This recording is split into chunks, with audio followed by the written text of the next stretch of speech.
धान खरीदी केंद्र के रायगढ़ जिला में अब कोड़ात्रय धान केंद्र में धान के छलिया में छलिया हर ढेर के रूप ला लेवत है। जहां धान के आवक हर तीव्र हुआ थे तो दूसर कोती धान खरीदी केंद्र में प्रबंधक समिति मन के ऊपर धान के गरुवाहट हर दिनों दिन बढ़त हावे।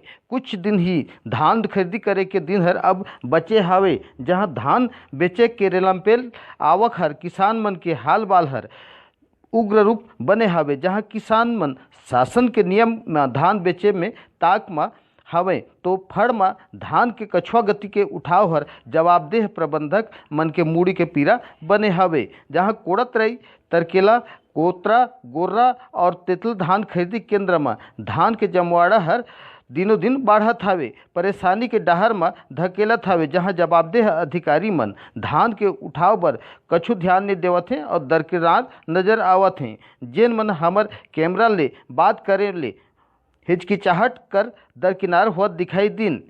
हमर चैनल में लाइक करो, सब्सक्राइब करो और कमेंट करो। छत्तीसगढ़िया 24 घंटा ले मैं ब्यूरो प्रमुख केशव महंत, रायगढ़।